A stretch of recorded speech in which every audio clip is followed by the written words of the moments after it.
네, 반갑습니다. 주식닥터입니다. 오늘 함께 살펴볼 내용은 디지털 화폐 관련주들입니다. 자, 일전에 한번 소개를 해드렸었죠. 2월달에. 자, 근데 사실 이때는 일단 이슈는 되고 있다.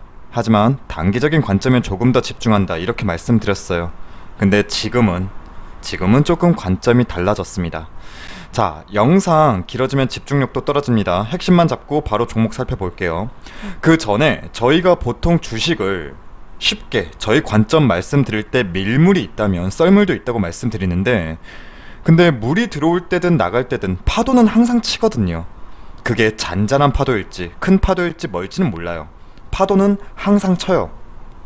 근데 썰물일 때, 그러니까 물이 빠져나가고 있는데 파도 친다고 여기에 끼는 건 아니라고 보는 게 저희 입장이고, 밀물일 때, 그러니까 물 들어올 때 파도가 치는 건 저희는 들어가요. 일단 어찌되었든 파도 치면 변동성은 있겠지만 결국 밀물이다, 물 들어온다 라는 확신과 판단이라면 그 파도는 탈만하죠. 하면 이 디지털 화폐 관련한 이슈는 밀물일까 아니면 썰물일까, 이걸 짚어봐야겠죠. 일단 개념부터 잡고 갈게요. 먼저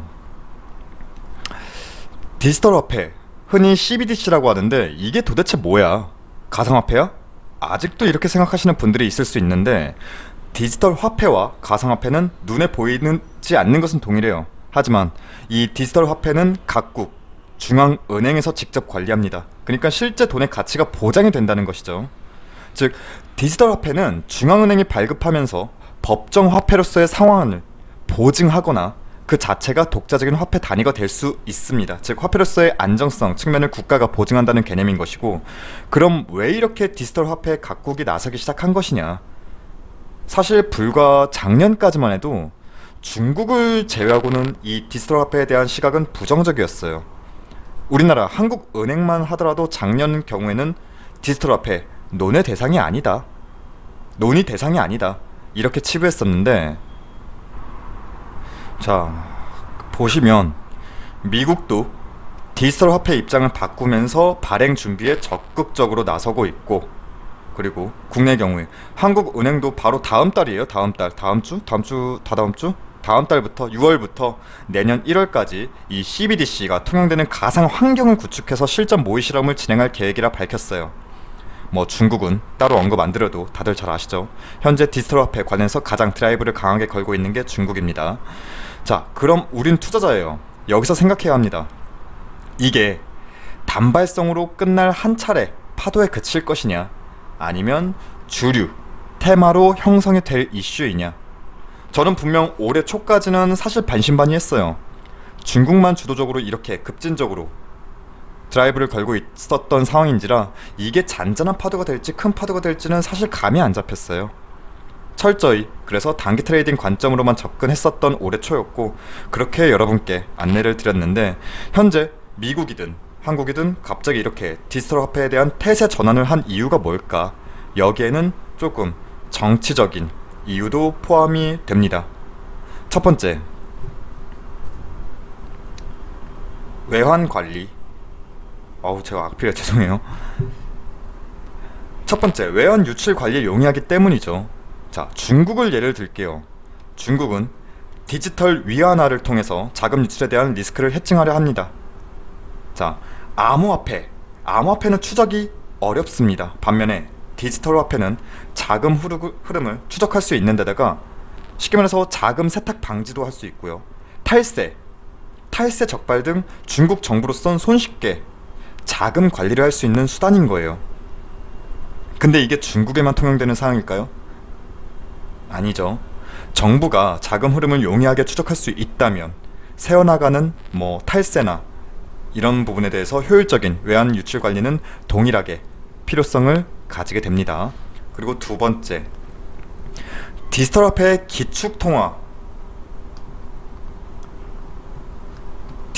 기축통화를 선점하고자 하는 의도도 분명합니다. 여기서도 중국 얘기를 빼놓을 수가 없는데, 중국은 이 위안화의 영향력을 높여서 미래 디지털 서비스 시장에서 주도권을 잡겠다는 전략을 오래전부터 세웠어요. 현재 경제 패권을 잡고 있는 게 어디예요? 미국이죠. 얘네가 미국 달러의 국제 거래 비율이 전 세계에서 몇 프로나 될 것 같으세요? 90%가 넘어요. 지난 30년 동안 내내 90%가 넘는 기축통화 달러화 중심이었습니다. 이 기축통화 패권을 잡고 있는 게 미국인데 지금 규모 면에서는 미국과 라이벌이라 그들 스스로 생각하는 중국 입장에서 이건 이기기 너무 힘든 전제 조건인 거예요. 이를 잡기 위한 하나의 방안이 미래 디지털 화폐 시장을 잡으면서 새로운 하나의 기축통화 시대를 선점하겠다는 게 중국의 중장기적 포석도 깔려 있습니다. 근데 미국이 가만두지 않는 거예요. 이걸 지금이야 큰 위협이 아니지만 중국 얘네가 이렇게 준비하면 우리도 준비하면서 더 달러화 중심의 기축통화 시장을 공고히 하겠다. 왜? 미국이 패권을 잡고 있는 이유는 단순히 군사력의 월등해서가 아니라 달러가 전세계 기축통화이기 때문이죠. 달러는 미국에서 현재 찍고 있잖아요. 자, 셋째, 디지털 경제가 활성화된다. 현재 디지털 경제가 활성화되고 있어요. 자, 어느 순간부터 많은 사람들이 지폐 대신에 카카오페이나 삼성페이 등등 이러한 실시간 모바일 결제 서비스 이용 비율이 많아지죠. 근데 이건 디지털 화폐가 아닙니다. 정확히 말하면 그냥 단순하게 충전해서 결제하고 또는 결제하고 나중에 납입하고 이러한 어찌 보면 단순한 플로우인데 핵심은 이거예요.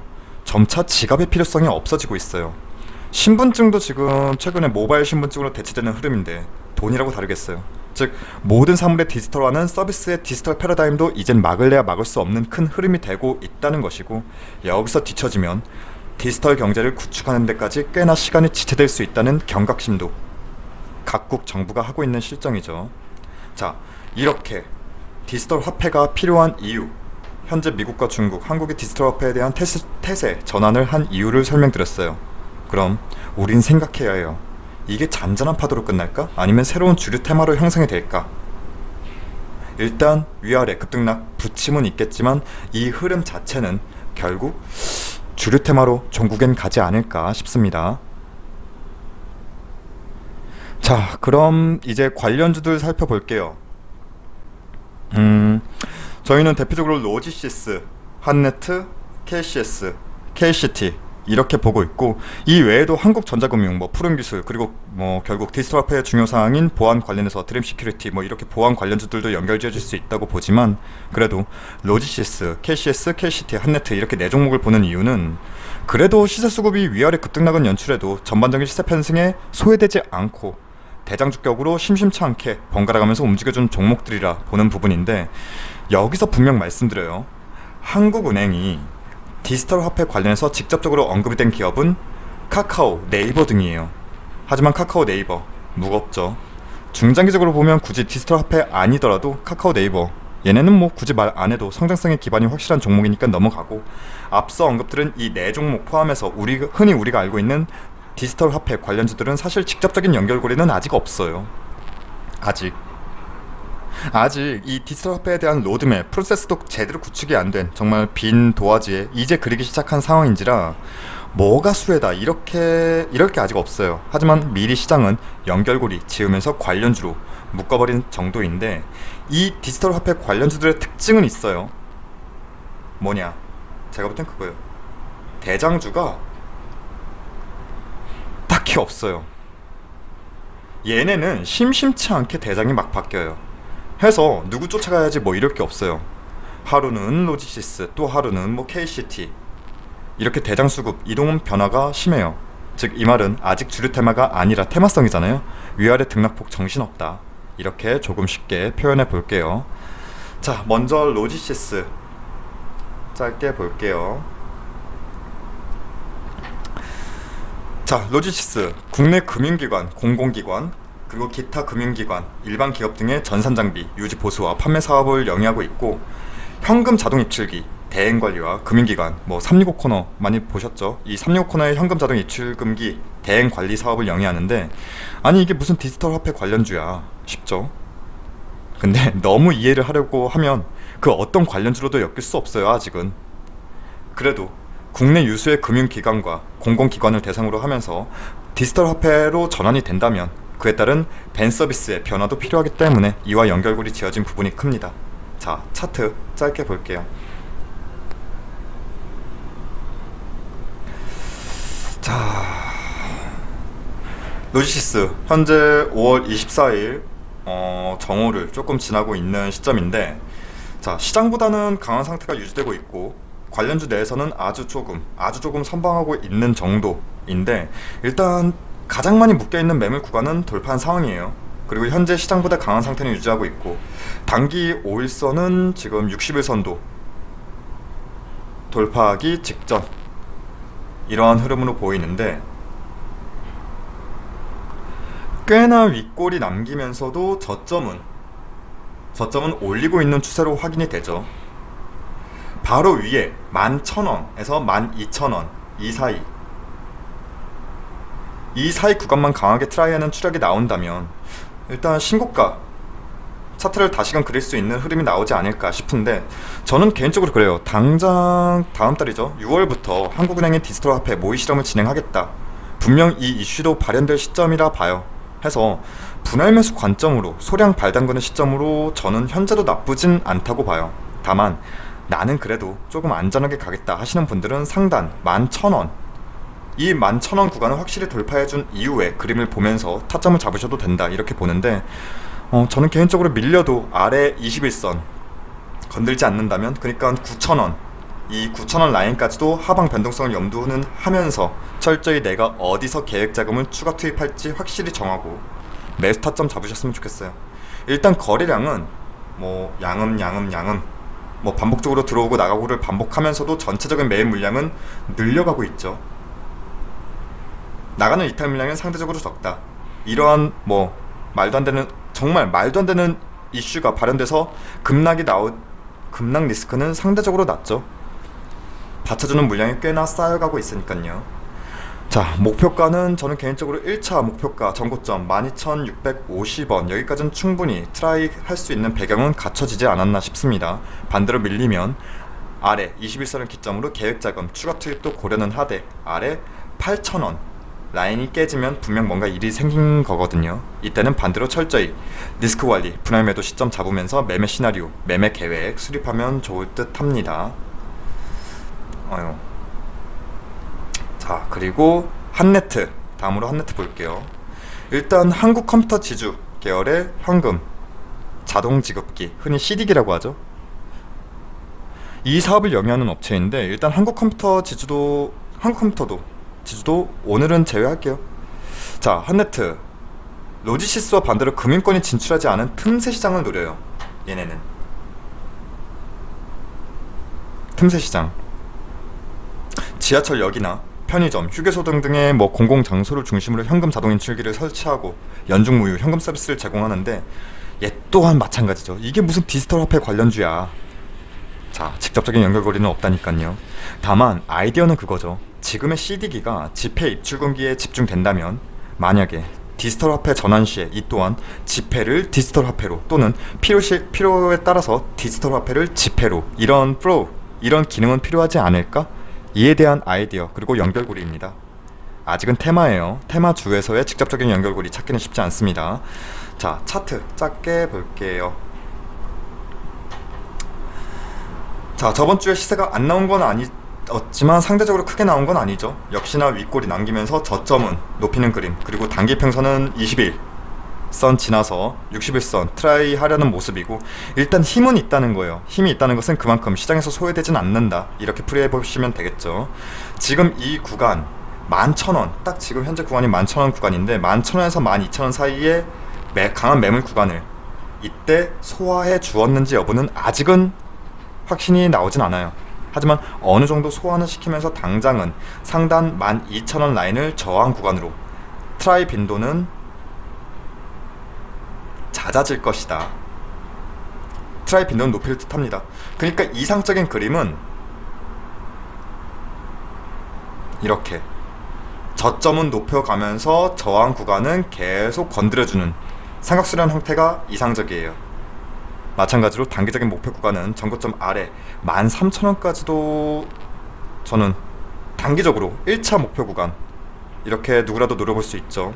그와 반대로 내려간다면 마찬가지로 21선을 기준으로 대응기조 잡으시는 게 편해요. 사실 아래로 이격이 그리 크지 않은 상태라 저는 개인적으로 오늘 이 디지털 화폐 관련주들이 한 텀 쉬고 간다 한다면 아래 21선까지 최대한 붙어주는 그림 기다려도 나쁘지 않다고 봅니다. 물론 소량으로 1차 매수 관점 현 구간에서 잡아도 뭐 괜찮긴 하지만 그래도 오늘 움직이지 않는다, 그럼 급하지 않아요. 충분히 기다려도 내가 원하는 타점, 나한테 유리한 자리가 올 때까지 기다려도 좋습니다. 저는 개인적으로 10,000원 아래라면 분할 매수 관점, 소량 진입해도 좋을 타점이다 이렇게는 보는데, 대신 아래를 내려갈 땐 방망이 짧게 잡고 분명한 여러분들의 손절 라인은 계획해 두셔야겠죠. 저라면 아래 121선 이 이평선 라인을 마지노선으로 보겠습니다. 자, 다음으로 KCS 볼게요.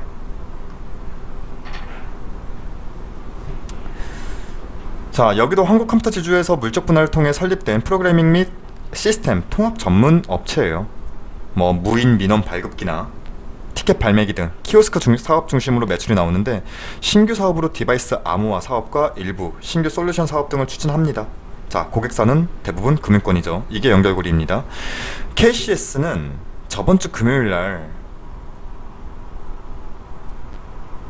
상한가로 닫았죠. 그리고 금일 조정이 나오고 있지만 상대적으로 크게 밀린다 볼 순 없어요. 일단 시장의 영향도 크거니와 오늘은, 그리고 오늘 같은 날은 단기 차익 실현 욕구가 아주 극에 달할 시점인데 그에 비한다면 상대적으로 버티는 물량들이 많다고 저는 보고 있어요. 해서 당장은 지금 조정폭 나왔으니까 진입하자, 이러한 관점은 조금 섣부르다 보고, 저는 개인적으로 이렇게 시세가 급등이 나온 종목들은 보통 이 장대 양봉을 하나의 캔들로 봤을 때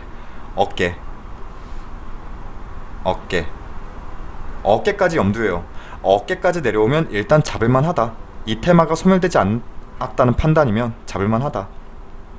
이 캔들의 어깨까지 내려온 주가는 일단 분할 매수 관점, 소량 담는다는 관점이고, KCS의 경우 어깨라면 대략 9,300원 정도로 보여요. 그리고 더 하락한다면 허리까지도 염두를 해요. 허리를 한다면 대략 8,800원에서 9,000원 정도로 보이네요. 해서 어깨까지 1차 분할로 담고 허리까지 내려온다면 내 계획대로 조금 더 모으는, 평단을 조금 더 낮추는 전략도 유효해 보입니다. 일단 무엇이 되었든 쉽게 소멸될 테마는 이제 아니라는 판단을 내렸기 때문에 가능한 겁니다. 자, 그리고 KCT, 이것도 KCS와 관점이 비슷해요. 이 장대 양봉을 하나의 캔들로 가정하고 어깨까지 내려왔다면 1차 분할 매수 타점으로 저는 보고 있고, 어깨라 한다면 대략 1,500원 정도로 보이고, 허리까지 염두한다 했잖아요. 그러한 경우 10,000원까지도, 이 10,000원 라인까지도 아래 하방시 염두는 합니다. 해서 기다림을 가질 수 있다. 이거 조금 시세가 크게 나오긴 했으니까 변동성에 유의하면서 나는 조금 더 보수적으로 보겠다 한다면, 저는 허리까지 내려오는 추이 기다려도 나쁘진 않겠지만, 그래도 저는 일단 앞서도 말씀드렸듯이 쉽게 소멸될 테마가 아니라 보는지라 호흡 짧게 본다 하더라도 이번 주 그리고 다음 달 한국은행의 모의 실험, 이러한 플로우를 보면서 조금은 조금 소량씩 매집의 개념으로 지금 현 구간 1,500원 정도라면은 담아도 좋지 않을까 라는 개인적인 진짜 조심스러운 의견 드리면서, 조금은 너무 짧게 보진 않아도 되지 않을까 싶은 테마이고 종목입니다. 자, 디지털 화폐 관련해서 일단 저희는 이렇게 집중하고 있고, 자, 한국전자금융도 빼놓을 순 없는데 이건 나중에 자세히 개별적으로 안내 드리도록 하겠고, 이제는 흐름이라 봐요. 보통 주식을 쉽게 저희 관점 말씀드릴 때 앞서도 말씀드렸지만 밀물이 있다면 썰물도 있어요. 근데 물이 들어올 때든 나갈 때든 파도는 항상 친다고 말씀드렸잖아요.